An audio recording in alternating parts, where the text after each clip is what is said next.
Hello, hello. I'm Dr. Dane T. Jones. I serve as Executive Director of the Dignity and Direction Group. And I am so excited about today's video. And I pray that it is going to be of service to you. All right, just a little bit about the Dignity and Direction Group. We expose resources for education, employment, entrepreneurship, and civic engagement. This is part of civic engagement for us. It is educational as well, so that's two birds with one stone. Uh, um, Up to 50% of marriages end in divorce. And I want to also let you know that I am licensed as a mediator.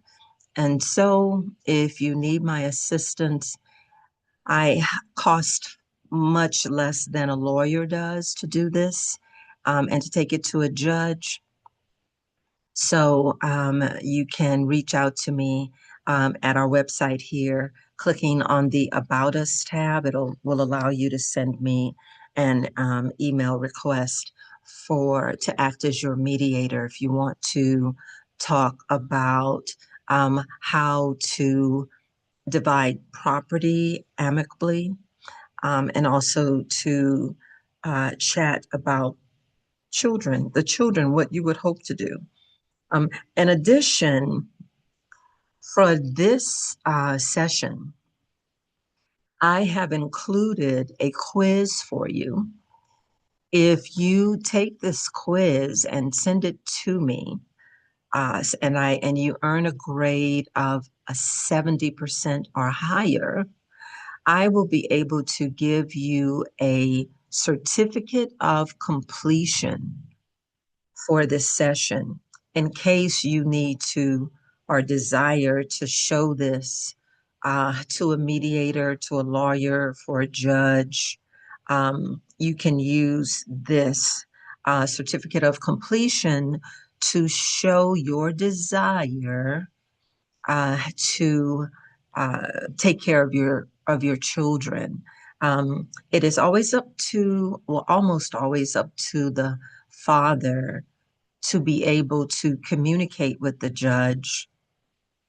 Well, first with the mother, then with the judge, to be able to show that you sincerely intend to take care of this matter, this very important matter. And the judge will want you, or the Attorney General office will want you to show evidence. And I'm going to talk about that type of evidence today, okay? So I will try my best to keep this under an hour, um, especially since I'm just getting my voice back. I'm going to share with you four different scenarios. Okay, so it will be a father with one to two children, a father with three or more children, a retired father, and a divorced father who has remarried. There are those four scenarios have different strategies attached to them, okay? All right, so let's get started. I also am going to share this presentation not only by video, but I will have the worksheet that I am using. I will have that. Oh, forgive me. This is the incorrect one. This was last Sunday's. Hold on one second. Just trying to look for the divorce stats in debt one. There we go. Wonderful, wonderful. Okay, and I will have this on sale for $15 on my Linktree web link, and I'll share that with you. It's the same link where I had the RSVP available for you, okay? All right, so let's get started. Divorce dads and debt.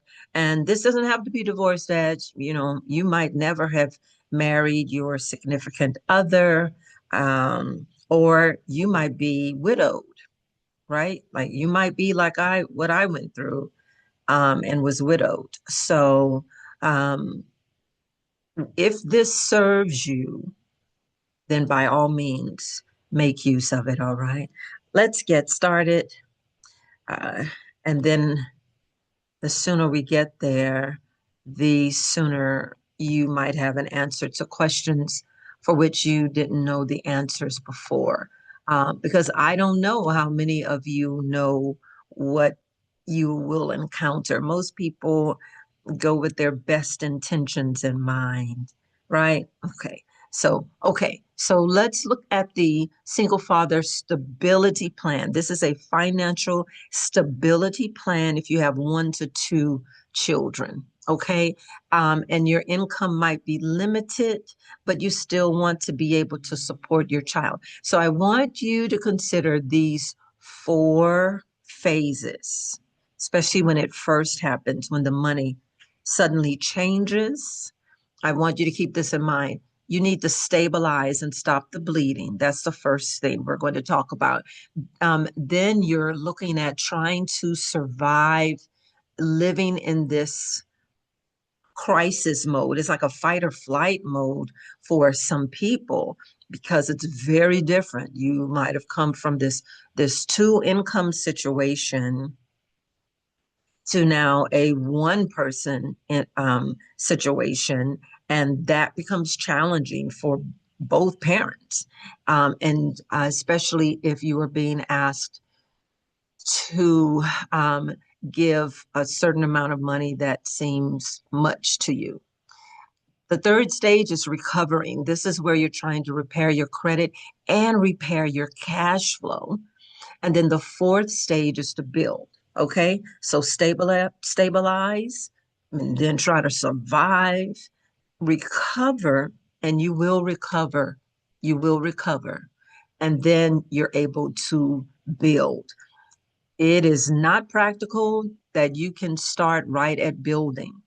First, you have to assess where you are right now. What's the difference in terms of the money? So phase 1, first 30 days, you're trying to stabilize. And the primary goal here is don't ever fall behind on child support. And you might ask why? Well, it's because child support debt is not normal debt. It's not like a credit card. It's not normal debt. You can't bankrupt it. It accrues interest if you miss out. Your license can be suspended. Your wages can be garnished. And in some states, those who do not pay child support have to serve in jail. So this first rule is child support is your number 1 bill, even above your rent or your mortgage. It's your number 1 bill. Psychologically tell yourself that's the number 1 bill because it's legally the most dangerous bill that you have. Okay, so pay that first. Pay it before your rent to make sure it is taken care of. All right. Now you want to build a legal protection budget. And this isn't necessarily a traditional budget. This is what's called a court safe budget. So you're going to divide your money into 4 categories: child support, housing, transportation to keep your job, and food. That's it. That you're going to focus on those 4 major categories as you're trying to stabilize. Don't worry about cable, subscriptions. Don't worry about new phone streaming. You are trying to survive, stabilize, and survive. At this point, you are not trying to maintain some certain image. You have been cut into. So just humble yourself and know that you'll get back to a great place.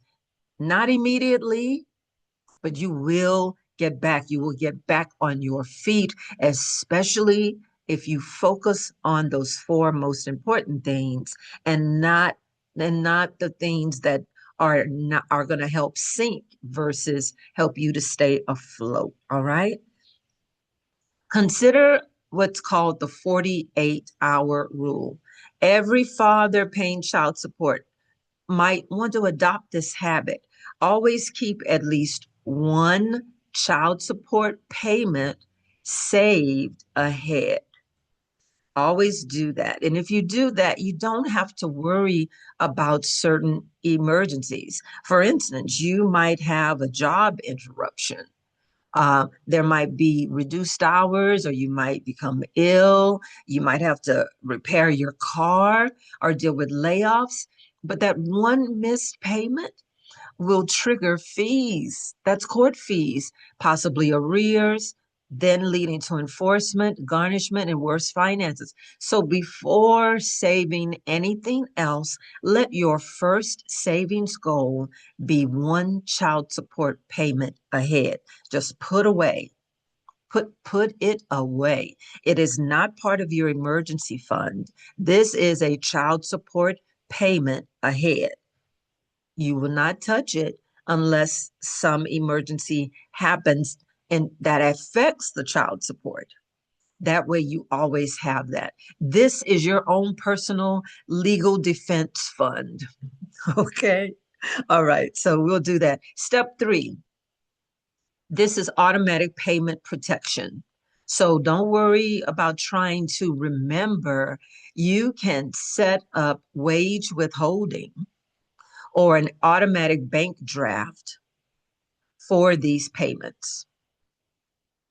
Because for most people, they're not concerned with poverty. That's not the enemy for them. It's missed documentation.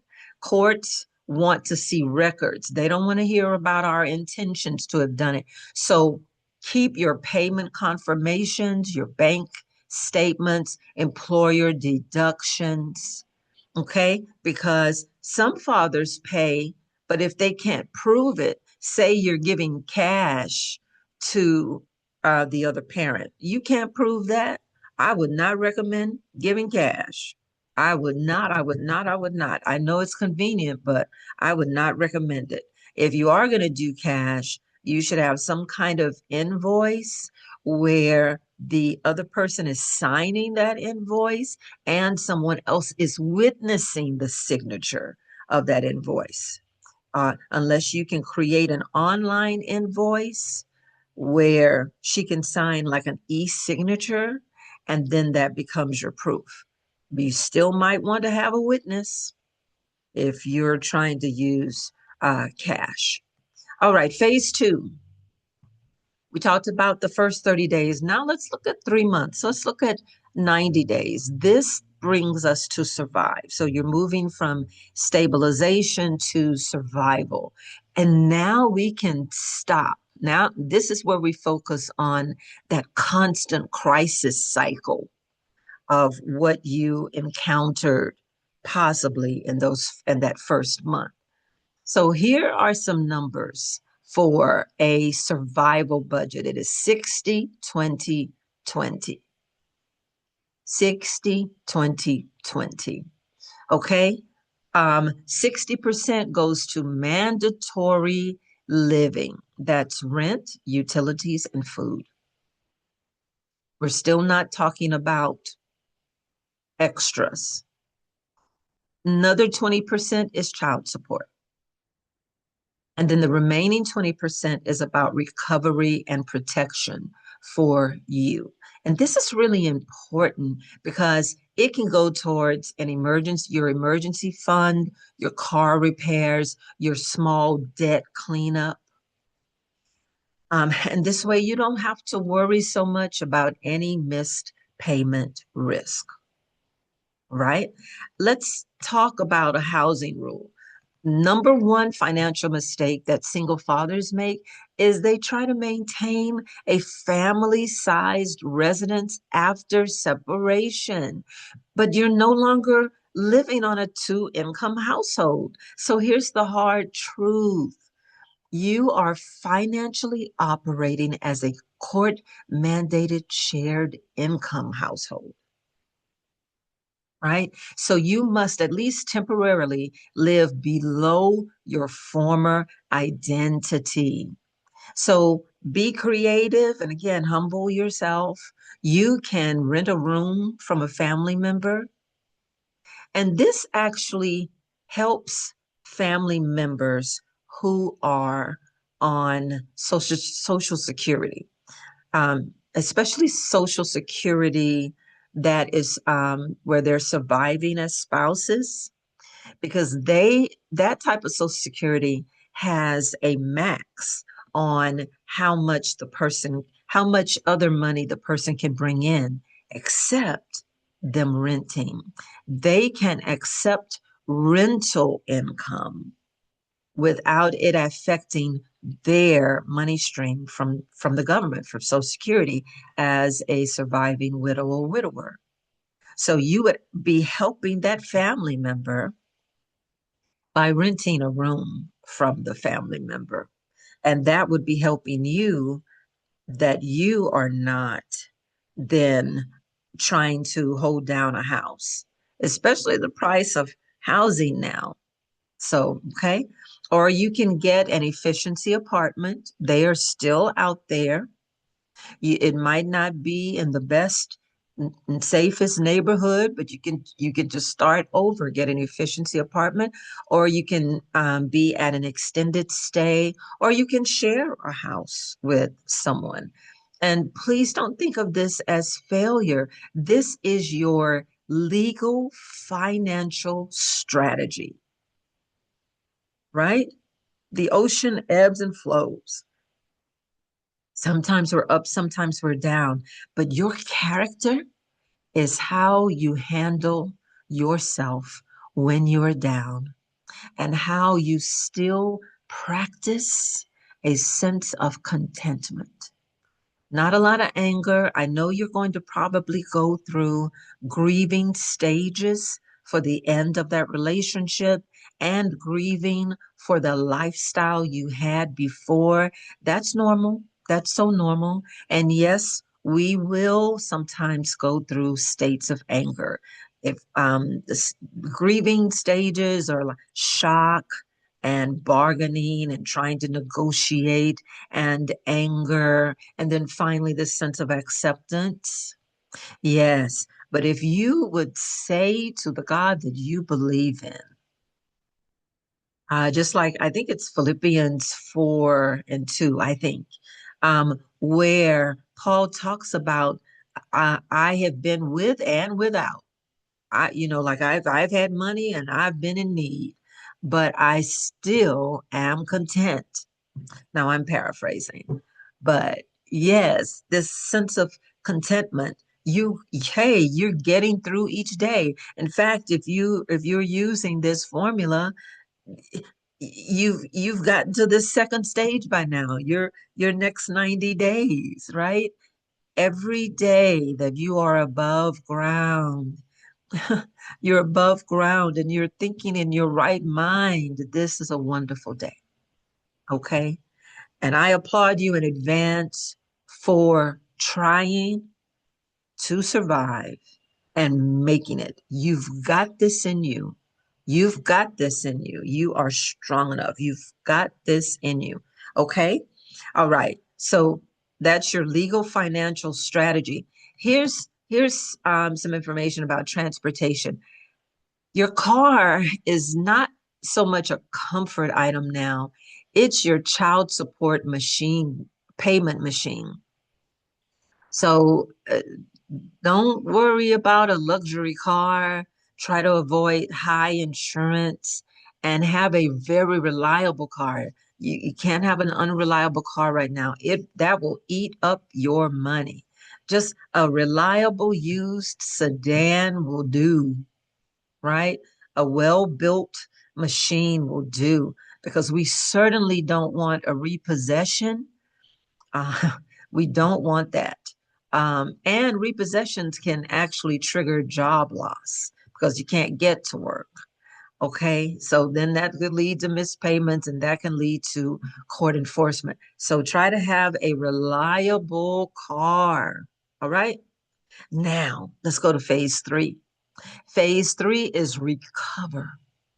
Okay. And think of this as 6 months to 18 months. So half a year to a year and a half. So now you are rebuilding your financial dignity. So we can now look at repairing credit. We can look at that as a strategy. So do not start with credit cards. Instead, consider a secured card. Now, I've done this. I've done this a couple of times.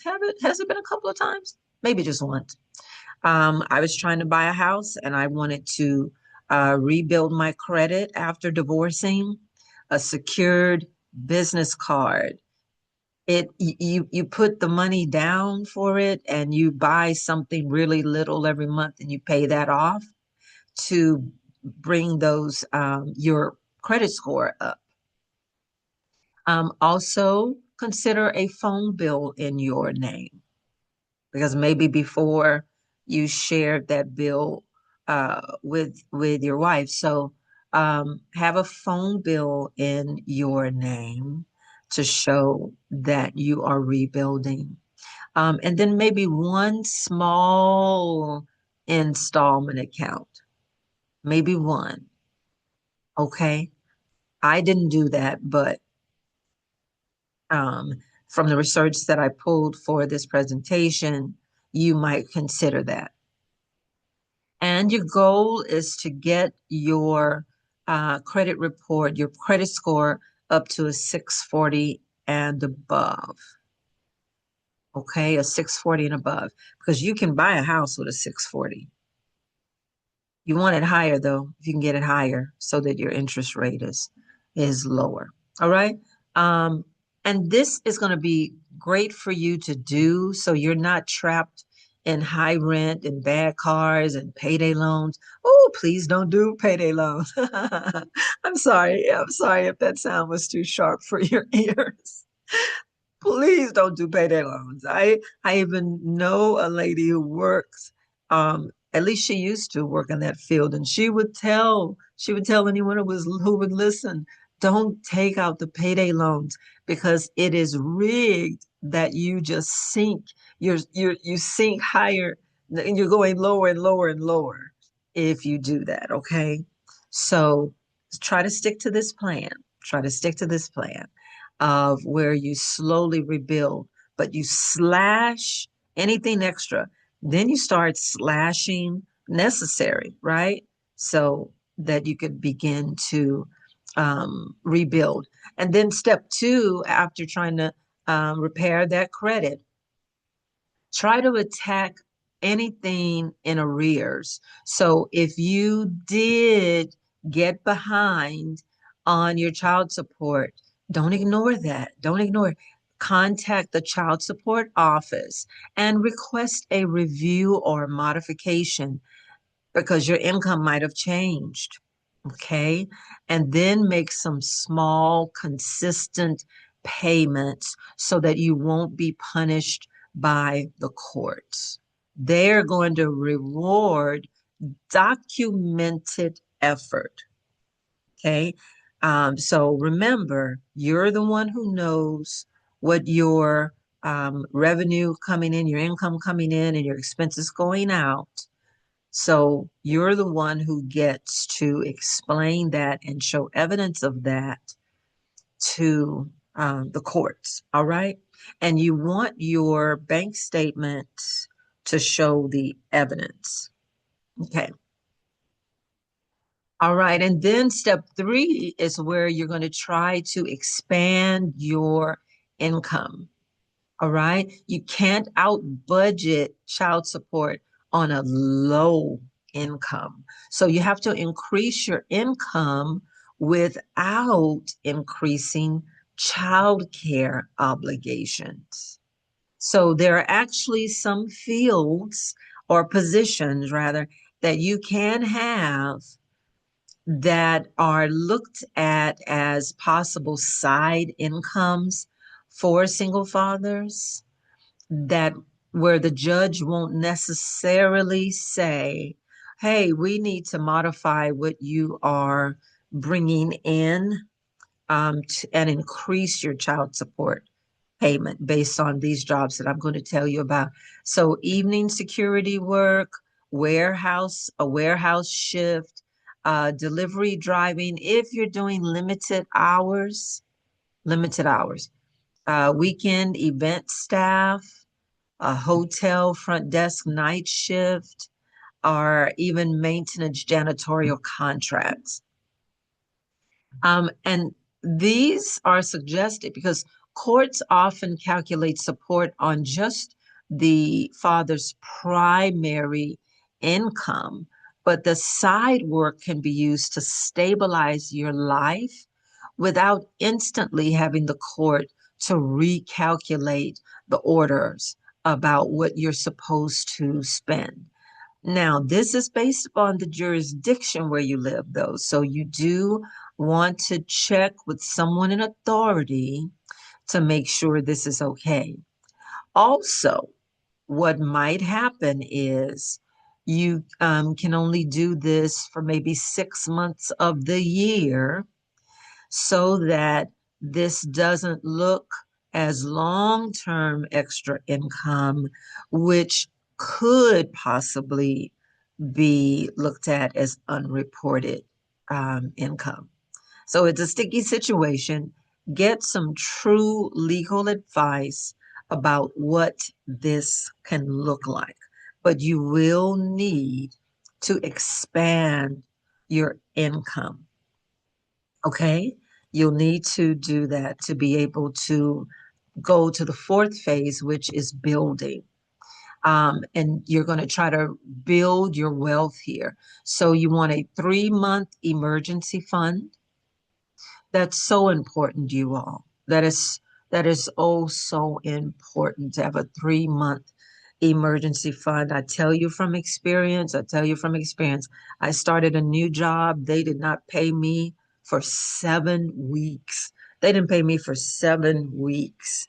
All right.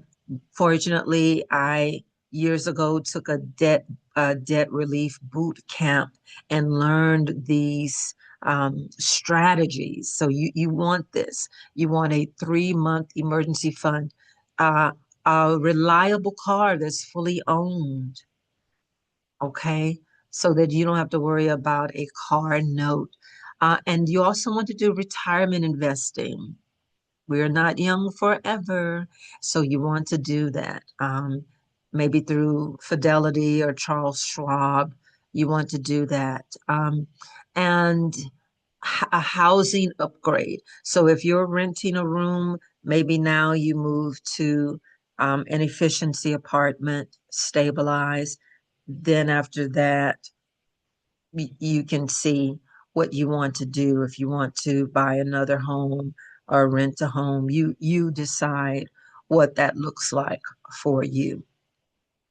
And that is based upon how much you have put away um, for your emergency in your emergency fund. Okay. All right. Um, in terms of retirement, some fathers stop saving for retirement, but that's dangerous. That's very dangerous. Um, because when children become adults, that child support ends, but if you didn't put anything away, there's no savings that remain. So even if you start small, by putting $25 to $50 in a Roth IRA, that that adds up. Okay. That adds that adds up. That consistency matters even more than the amount because the interest will compound and your investment strategist will be studying the market to see how to invest your money. And you'll let them know whether you're really risk averse or if, in fact, if you're younger, if you're in your 30s, you actually can have them to invest really aggressively for you because you're in your 30s. But if you don't start doing this until you're in your 40s, you might tell them you're a little more risk averse, and maybe have like a medium level of how they are aggressively investing the money for you. All right. So you want that. You want a Roth IRA. And psychologically, your psychological strategy is really important right now as well. Okay. Um, Discouragement. We talked about grieving and the change of lifestyle and the change of the relationship. You might not have even seen the relationship about to change. You know, it might have just you might have been shocked or surprised by it, right? And so it does take time to address those feelings and those thoughts. But please be kind to yourself and don't try to avoid what's called discouragement spending. Okay, discouragement spending. That's you might go out trying to buy new shoes, new electronics, and eating out, dating overspending, trying to prove to everybody you're still okay. Please, this is not the time to be worrying about other people. Let other people worry about themselves. But please do not fall into the trap of peer pressure. Do not do that. Other people are going to go through their situations as well. Do not focus on that as by doing discouragement spending. You want to own this strategy. You want to own it. Okay. All right. So we talked about that, and I pray right now that you do not fall into the trap of discouragement spending. Okay, and success, this is what a success timeline can look like for what you're going through. Year one, no missed payments and stability. Year two, credit repair and have small savings. Year three, debt free and a reliable vehicle. Year five, retirement investing and a housing upgrade. And then year 10, financial normalcy restored. Now, it might not take this long for you. It might not, right? You might change careers completely, earn even more. That you can even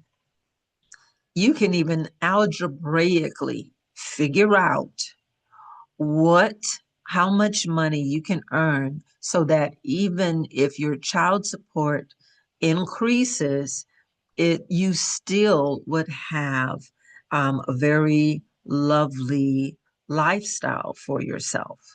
And sometimes you can do that by upskilling. So I would suggest you try that as well. So rather than trying to live within the system of where you are right now, you recreate yourself and transform, and then you tell the judge about the increase so it doesn't come from the ex-spouse. You go ahead and report it and do a modification. I tell you, when the father speaks up first, okay, the courts usually reward that type of character. Okay, so that is an approach as well to transform yourself completely by moving into another field to take care of that. By the way, I'm located in Texas. Texas now has a workforce gap because we are in the AI age. AI is going to need more blue collar workers to help build and maintain those AI dwellings that handle all of the power that is needed when people use different AI tools.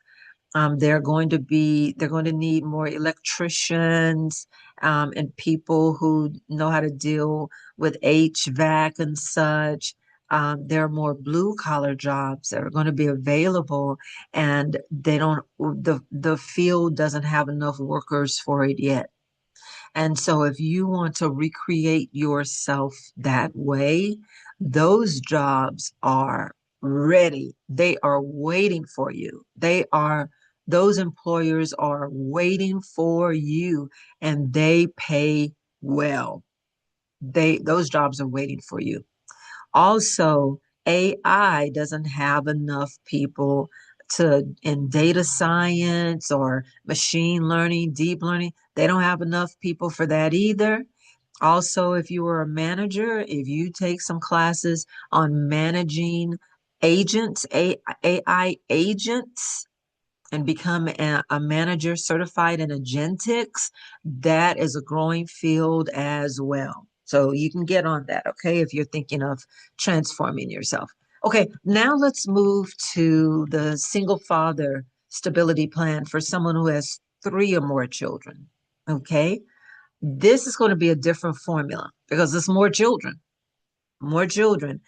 And so you've got to survive in yet a different way when you have three or more children, because the courts are often going to set up support that's going to look like 30% of your net resources. A third, a third. That right there is what a house note looks like. It's usually a third of what you make, right? A fourth to a third of what you bring in. So that's what child support looks like for someone who has three or more children. And so after taxes and insurance and withholding, some fathers are living on only half of their actual earnings because that child support is so high. So the question becomes, how does he survive without destroying his own housing, transportation, and mental health while staying compliant? Okay, so this requires a different budget. This is more than using just a normal budget, okay? This is specialized. We've got to go in deeply. Okay, so stop thinking in terms of income minus the bills.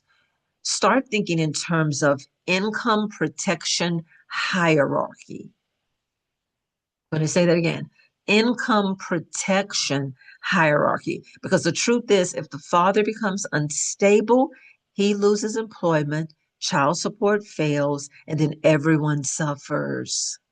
So the plan must protect the payer's stability first, not as selfishness, but as support preservation. Okay? Support preservation. And if you heard this siren, if you heard a siren in the background, um, to me, that's confirmation that yes, you've got to protect yourself first. You've got to. And again, this isn't selfishness, this is selffulness. And I'm going to show you why. So, step one, you're going to look at a stability rule. And this stability is the father's job, housing, and transportation are part of the child support system.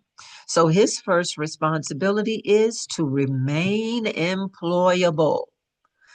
That means he must protect three things at all costs: his transportation, his stable housing, and his physical ability to work. It is not optional. It is not. Those are actually child support infrastructure elements, if you will: transportation, housing, physical ability to work.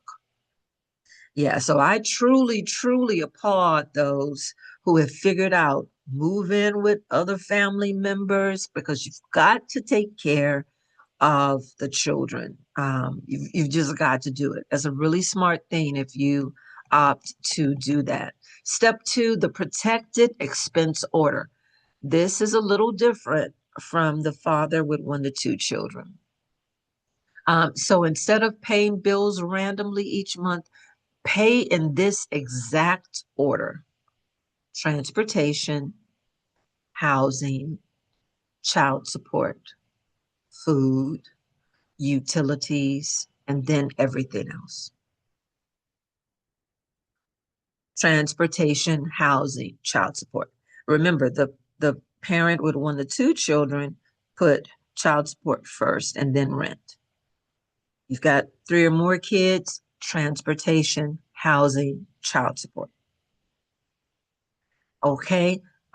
Some fathers mistakenly put child support first every month, and then they could become homeless or lose their car, but that's going to mean missing payments later. So the goal is not just this month's payment, the goal is 12 months of payment to be able to do this through the whole year. So let's look at a housing strategy. Um, it's a financial mistake to try to maintain a traditional apartment alone. It just is. A man paying support for three children is functionally operating on a shared income court household. So for a season, he should strongly consider renting a room, sharing housing, extended stay lodging, family housing arrangement. This is not regression. This is financial triage, right? Like in healthcare, triage. This is financial triage because rent is the one bill that crowds out child support. When housing consumes 50% of your income, arrears almost always follow because your child support is 50% of your income. So if you're paying half to rent and you're paying half to child support, how are you eating? How are you taking care of your car? How are you paying any other bills? How are you doing that? Okay. So think first about really paring down in terms of housing. Let's look at step 4. This is called the two account method. And this single step can change everything for you, right? So you need two bank accounts. Two. One is where all your paychecks are going to land. The second account is a living account. So you're going to transfer a weekly amount to yourself into your living account from your income holding account. And then you can have your child support drafted directly from your income holding account. And then that way you don't have to worry about accidental spending or with missed withdrawals or overdrafts or even some possible emotional purchases. You don't have to worry about that. You've got two bank accounts. And I tell you, this is what businesses do, right? Accounts payable, accounts receivable, two separate accounts. This is what businesses do. Or they might have an account for short-term kind of um, um, money holding and long-term, right? So think of yourself that way as a business leader by doing that in your personal life.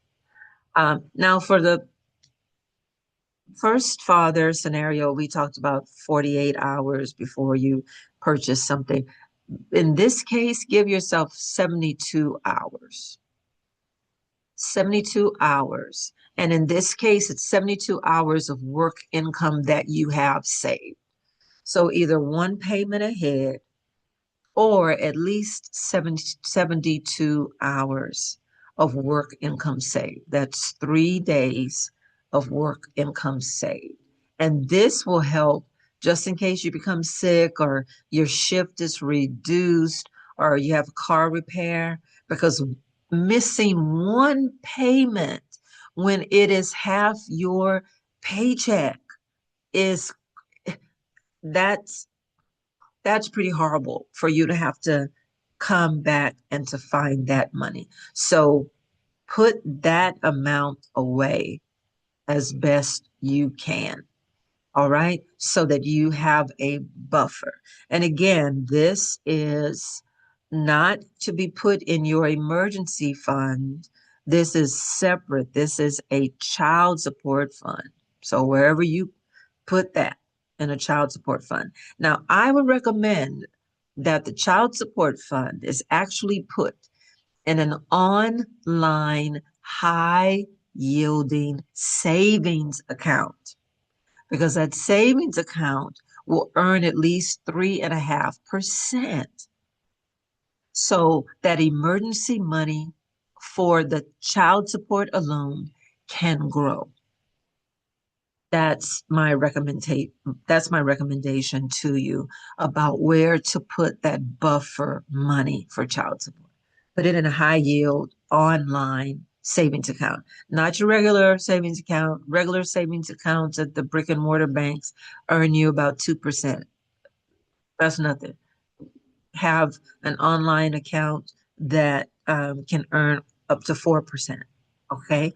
So that that money can grow as seeds for you. Let that money grow. All right. Let's move to step 6. It's called the overtime strategy.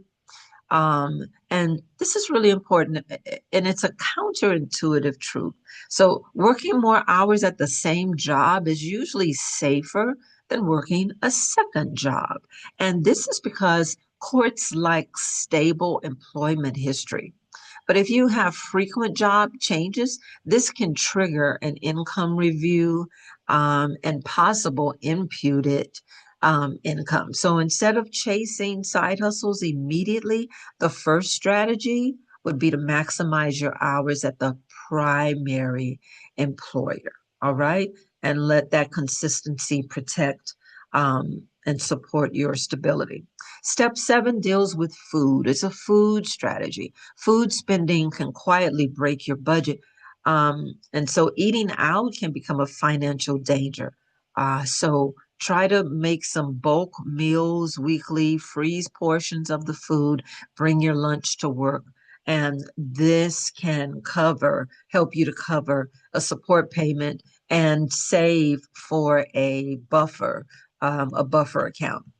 Again, avoid the emotional spending, um, and not adopt a scarcity resignation spending, right? Because that might lead to you getting electronics and clothing and such that you don't really need right now, but your emotion and psychology is moving to a dark place. Come back, come back, come back to the light, come back to the sense of contentment, come back to the sense that you are a hero, you are a doer, you are an overcomer, you are the head and not the tail.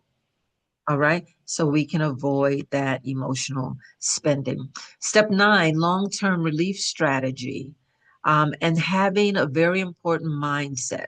Okay.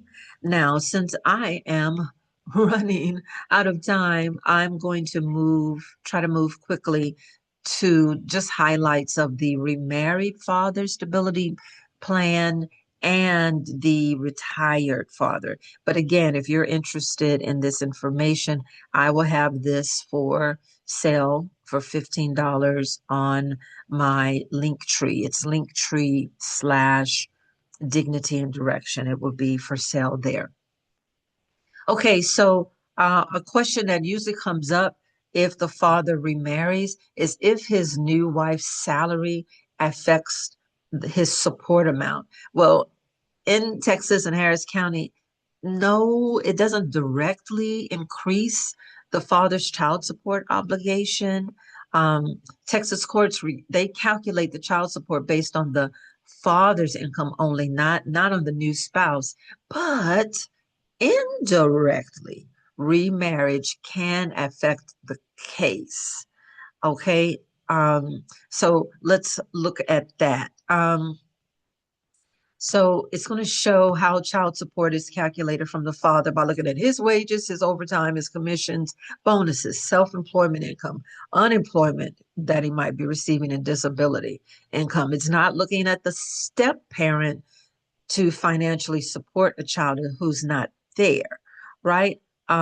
So the judge can't say, well, your wife makes a certain amount, so you need to pay more. It won't be based upon the wife. However,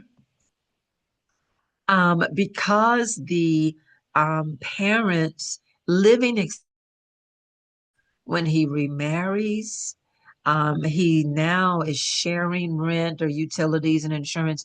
The court may conclude that he now has a greater ability to pay. So, but they're not going to use her income to solve this. They're still looking at his financial capacity. All right. And this is called ability to pay analysis. One thing to avoid is underemployment. This is so important. So, if you're a father and you're earning really little, but you're now living in a nice home because you're remarried, you're driving a new vehicle because you're remarried, the other parent can request a review from the court on what you make, and you'll be asked how you are supporting yourself. Please do not say that your new wife is paying for everything, because the judge can impute the income. So the judge can assign an earning level to you, whether that's what you really have or not. Okay. Or what you would have preferred to have paid or not. So it'll be based on what you should be earning, and you want to avoid that. You want to avoid that. So don't remarry thinking it is going to solve everything. It will possibly create another level that you can give. But again, if you volunteer the information, if you volunteer it, then you have a stronger case to be able to have a little more control over how much you would have to pay. Okay, one more part there. Um, Research recommends that you file married but separately instead of married filing jointly for your tax returns. Okay. All right. Because just in case you fall back in arrears, the government can withhold from a possible refund based upon if you do that. All right. For the sake of time, then let's now move to the last category. This is the retired father stability plan. Now, some people forget about this, but think about it. We live in a culture where several men will marry younger women, especially for the second wife. The second wife usually is much younger than the first wife. And so there may be a child that comes from that marriage. And while the father's older. So say a man remarries and has a child when he's in his 50s, his retirement age will be in about a decade, right? Where he will actually be able to draw full Social Security benefits by the time he's 67. But what if he has a child who is not yet 18 years old? Okay. So and Social Security usually will not be more than about a couple of thousand a month. Well, what you're going to need to do is 90 days, 3 months before you retire, you need to contact the child support office. You need to do that, okay? All right.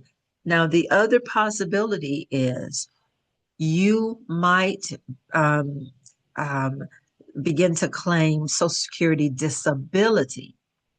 If you claim Social Security disability, you also want to let the child support office know.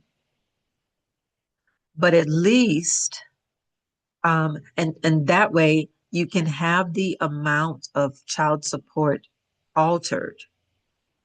But what also happens is if your child is under 18, you can receive a check of about $1,000 for your child, right? And then that can help you to pay the child support for your child. Okay, if so, Social Security, you're looking at retirement, you're also looking at what you're bringing in from either a pension or 401k. Usually, those might give you about 50% of what you made while you were working. And so, you want to immediately say to the child support office what the difference is. All right. Okay, okay. So we have 4 more minutes to go. Let me show you that at the bottom of this form, there is a stability plan worksheet. So based upon your scenario, you can use this worksheet and fill out your numbers so that you can move into a financial strategy um, to help you in this new phase of your life. Okay. You can use this worksheet. And then also, as promised, at the end of the worksheet, there is a quiz that you can take. It is a practice knowledge check quiz. When you take this quiz, after you finish it, you can email it to me. You can scan it, email it to me, or send me a picture of it, email that to me, okay? And then you pay for the certificate at this website.